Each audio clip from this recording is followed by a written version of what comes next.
Sudah rapi semua ya? Ya. Ya. Dan Bapak lihat kelasnya juga sudah rapi. Baiklah, memulai pembelajaran kita hari ini, marilah kita berdoa. Silakan Fikri, Ketua Kelas untuk memimpin doa. Sebelum memulai kegiatan pembelajaran pada hari ini, marilah kita berdoa. Berdoa dimulai. Berdoa selesai. Baiklah, terima kasih Nak Fikri sudah memimpin doa hari ini. Semoga dengan kita berdoa, kita dilimpahkan berkah oleh Allah Subhanahu wa Ta'ala dan diberikan kemudahan untuk menerima pembelajaran pada hari ini. Dan pembelajaran kita bermanfaat. Amin ya Rabbal. Amin. Baiklah, hari ini ada yang tidak masuk kelas? Ada. Siapa? Ahmad Ridho. Ahmad Ridho. Sakit, Pak. Sakit? Sakit, Wah, Pak. Ahmad Ridho sakit. Jadi Bapak Ibu, anak-anak sekalian, untuk senantiasa menjaga kesehatannya. Soalnya di cuaca pancaroba seperti ini sangat rawan untuk kita jatuh sakit. Baiklah, sebelum kita masuk ke materi, Bapak ingin kalian mengamati gambar yang akan Bapak tayangkan. Sudah terlihat semuanya? Sudah. Kira-kira gambar apa ini? Handphone. Oke, Bapak ingin satu orang untuk mengungkapkan pendapatnya tentang gambar ini. Saya, Pak. Oke, silakan Hasan. Dari gambar yang saya lihat, menurut saya telepon genggam mengalami perubahan yang signifikan dari waktu ke waktu, terutama dalam bentuk dan fungsinya. Oke, terima kasih Hasan. Aplaus untuk Hasan.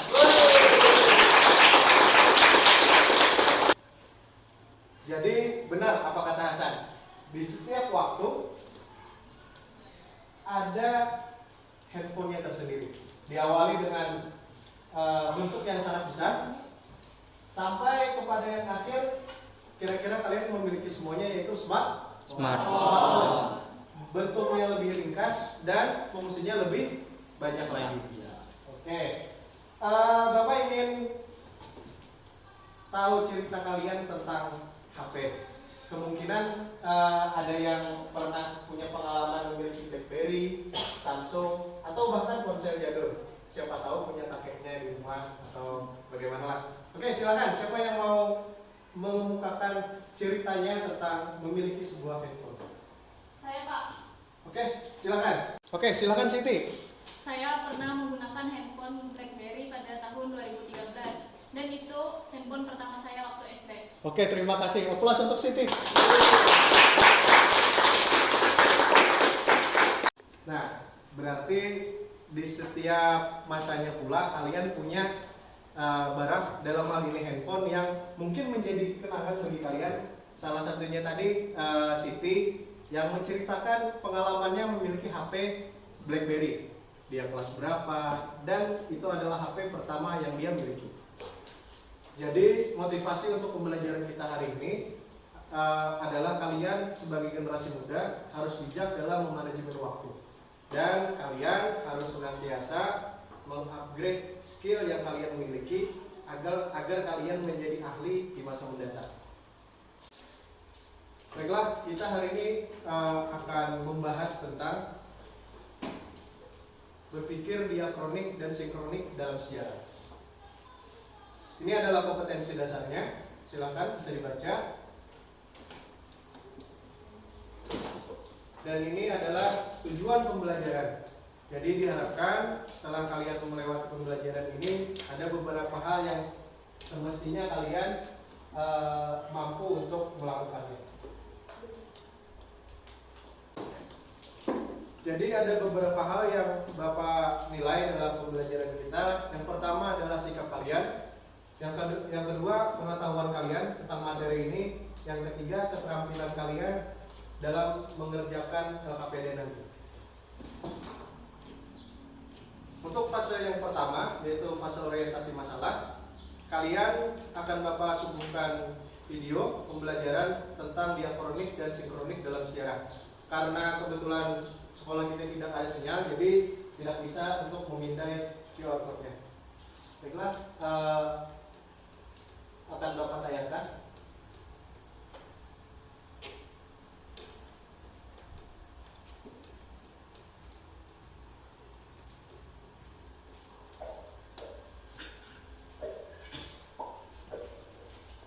Silahkan amati dengan seksama agar kalian dapat memahami isi dari video ini.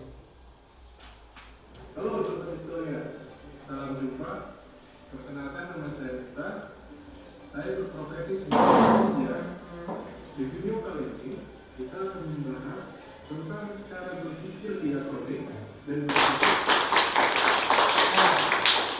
Itu tadi adalah video pembelajaran tentang berpikir diakronik dan sinkronik dalam sejarah. Sebelum masuk ke fase 2, Bapak akan membagi kalian menjadi 4 kelompok. Jadi silakan kalian menuju ke kelompoknya masing-masing.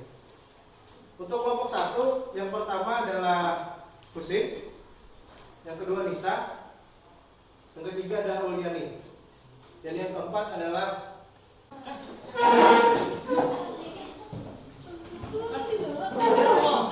silakan menuju ke kelompoknya masing-masing. Setelah ini Bapak akan membagikan LKPD pada kalian.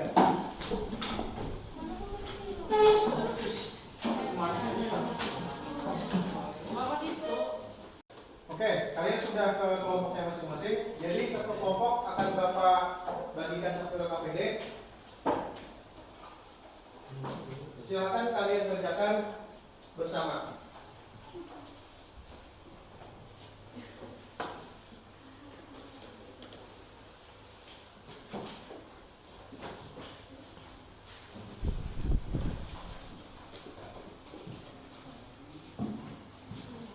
Jadi kalian bisa melihat LKPD. Di sana ada fase 1. Ada fase 1. Ada. Fase 1 itu adalah hasil apa yang kalian lihat di video tadi. Nah, jadi itu ada soalnya dan silakan jawab di lembar jawabannya. Fase 1. Di fase 1.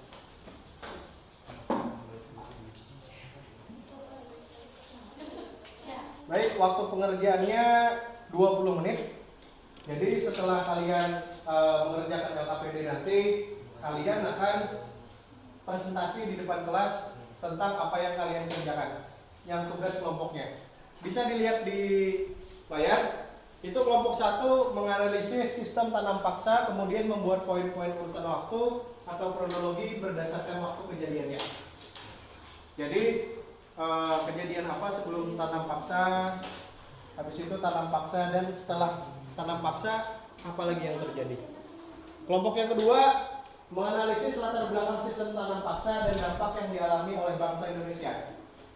Kelompok 3 menganalisis kehidupan politik Kesultanan Banjar, kemudian membuat poin-poin urutan waktu berdasarkan periode sultan-sultan di Kesultanan Banjar bertahta. Kelompok 4 menganalisis latar belakang berdirinya Kesultanan Banjar dan penyebab keruntuhannya. Sampai di sini paham?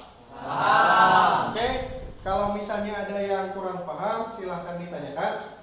Bapak sambil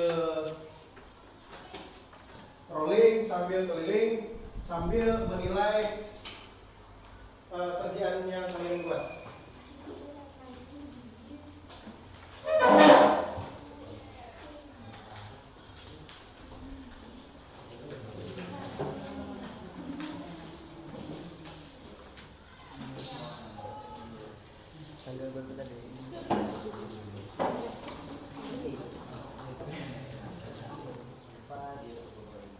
Gimana Pak? Ada kesulitan? Gak ada Pak? Gak ada?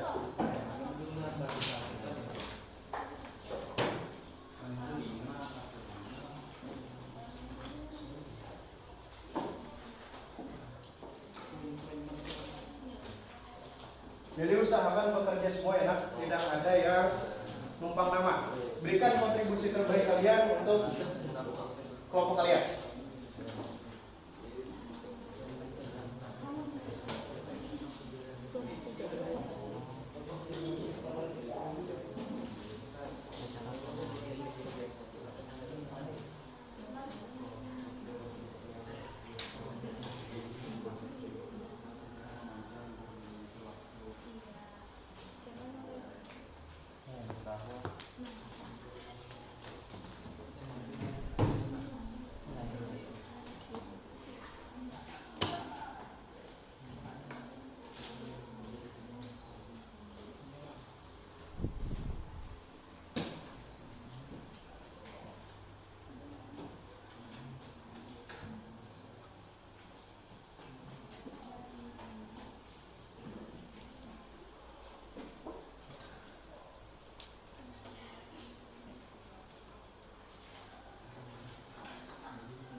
Baiklah, waktu kita sudah habis.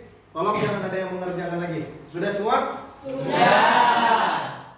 Baiklah, kita akan lanjut ke fase berikutnya, yaitu fase 4. Kalian akan mempresentasikan apa yang kalian diskusikan bersama kelompok kalian. Untuk yang pertama, kelompok 1 silakan maju ke depan. Baiklah, untuk penampil pertama yaitu dari kelompok 1. Silakan, kelompok 1. Perkenalkan, kami dari kelompok 1 yang beranggotakan Husin, Sahid, Uyani, dan Nisa akan mempresentasikan hasil diskusi kami. Silakan ditulis.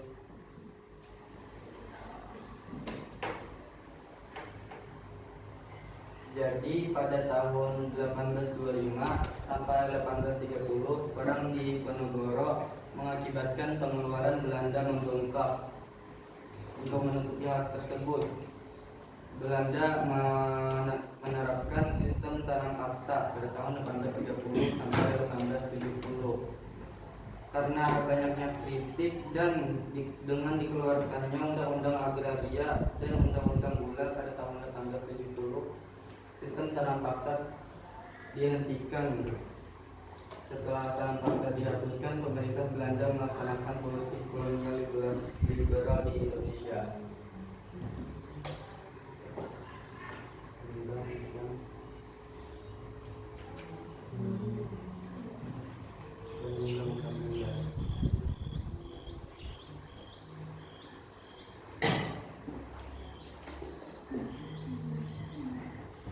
Sekian presentasi dari kami. Kami ucapkan terima kasih. Ya. Oke, aplaus untuk kelompok 1. Jadi kelompok 1 telah mempresentasikan materinya dengan tepat. Mereka menyusun kronologi mengapa tanam paksa bisa terjadi. Dimulai dari 1825-1830 itu ada perang di Ponorogo yang sangat menguras kas Belanda dan mengharuskan Belanda melakukan kultur stelsel atau tanam paksa 1830 sampai 1870. Jadi kurang lebih 40 tahun tanam paksa ini dilakukan. Dan 1870 terbitlah Undang-Undang Agraria dan Undang-Undang Gula yang secara otomatis menghentikan sistem tanam paksa. Oke, terima kasih untuk kelompok 1. Silakan duduk kembali. Aplaus untuk kelompok 1. Nah, kita sampai di fase 5, yaitu simpulan. Ada yang bisa menyimpulkan pembelajaran kita hari ini? Saya, Pak. Oke, silakan. Sekarang kita sudah sampai di fase evaluasi dan survei. Jadi anak-anakku sekalian silakan kerjakan lembar evaluasinya yang telah Bapak bagikan. Dan jangan lupa untuk mengisi survei. Paham? Paham. Kerjakan secara individual.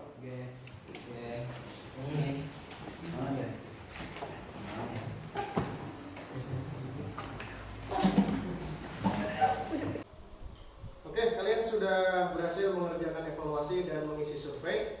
Jadi sebelum kita mengakhiri pembelajaran kita hari ini, silakan Ketua Kelas Fikri untuk berdoa. Sebelum mengakhiri kegiatan pembelajaran kita pada hari ini, marilah kita berdoa sesuai dengan agama dan kepercayaannya masing-masing. Berdoa dimulai. Berdoa selesai. Oke, terima kasih untuk Fikri yang telah memimpin doa. Jadi untuk pembelajaran kita selanjutnya yaitu tentang konsep ruang dan waktu dalam sejarah. Silakan anak-anakku sekalian untuk membaca buku yang ada di perpustakaan atau dengan mencari sumber yang terpercaya di internet. Sebelum Bapak akhiri, ada yang tanyakan? Tidak ada lagi? Tidak ada. Baiklah, Bapak akhiri. Terima kasih atas hari ini. Wabillahi taufiq wal hidayah. Wassalamualaikum warahmatullahi wabarakatuh. Waalaikumsalam warahmatullahi wabarakatuh.